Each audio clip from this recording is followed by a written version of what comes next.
On my wedding day, my fiancé and my younger sister Rachel were caught doing the dirty in the private lounge. I immediately became a laughingstock until my childhood friend Jason Law publicly proposed to me, defending my honor after we got married. He was the perfect husband, except for his performance in the bedroom. It was like his heart was never in it. I only managed to get pregnant after going for IVF this year. After that, he became even more protective of me. I once believed he was my sanctuary, until I overheard his conversation with his friend. You're ruthless, Jason. Nina's so good to you. How could you swap out her egg with Rachel's just because Rachel is too afraid of the pain to give birth? The baby's due in 2 months. What do you plan to do then? Jason was silent for a bit, then he sighed. I'll give Rachel the baby once it's born. It's one of her greatest wishes. After all, as for Nina, I'll tell her the baby died. I'll make it up to her by staying with her for the rest of her life. So that was how it was. He only protected me so gently for her sake. I turned around and immediately made a surgery appointment. I was throwing away this filthy baby and this false marriage. Chapter Aren't you worried Nina will discover the truth? Jason Law was quiet for a moment before saying, she won't find out. Are you sure? She trusts me. His tone was certain. She won't suspect a thing if I'm the one telling her. After another short silence, his friend said, as long as you don't regret it.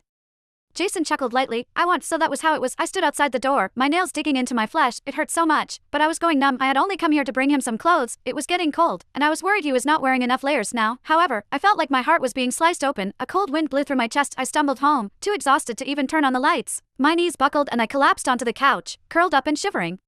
I felt nauseous and dizzy, tears spilled from my eyes soundlessly, but I did not have the energy to wipe them away. The doorknob clicked. He was back. I heard the sound of his leather shoes approaching. He walked up to the couch and bent down slightly, his voice gentle and worried. Why didn't you turn on the lights? The maid said you haven't eaten. Are you feeling sick again? He reached out to push the hair out of my face, his eyes filled with concern. Nina, what's the matter? He then crouched down, putting his hand over mine. His tone was gentle. If you don't eat, it's bad for the baby. I looked straight into his tender gaze. So love could be entirely an act. For years ago, my fiancé and my younger sister were caught having an affair at my wedding. My parents forced me to hand over my fiancé, saying family protected each other. They could not afford to lose face in public, so they declared that Rachel Gordon was the bride that day. Back then, Jason had publicly proposed to me. At the time, I thought he was my savior. After we got married, I stood behind him and silently supported him the whole time. I used my market acumen to help him invest and expand his business. Within a few short years, his company went from a nameless startup to one of the rising stars in the investment industry. When we went for IVF to conceive this year, everything seemed to be perfect. He hugged me and said this baby was the gift he had been looking forward to for years. His smile was so tender I could almost drown in it. Chapter turned out it was just another trick. He was not the only one who could act. I blinked and curved my lips into a smile. I'm fine. I'm just a little tired. My voice was soft and slightly tired, as though nothing was amiss. He heaved a sigh of relief and comforted me gently. Okay, sleep early tonight. Why not? I could play this game before the surgery. After that, the curtains would fall on this charade. The next morning, Jason took me to a prenatal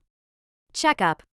He asked questions about every little detail. Even the doctor laughed and praised him. You have a great husband. Not many men are this responsible these days. Jason held my hand, his gaze gentle. I've been looking forward to this baby forever. Of course he'll take good care of them. When we walked out of the consultation room, we bumped into my sister Rachel. She wore a loose-fitting dress, and a smug look flashed across her eyes when she saw us. I smirked inwardly when I saw her round belly. No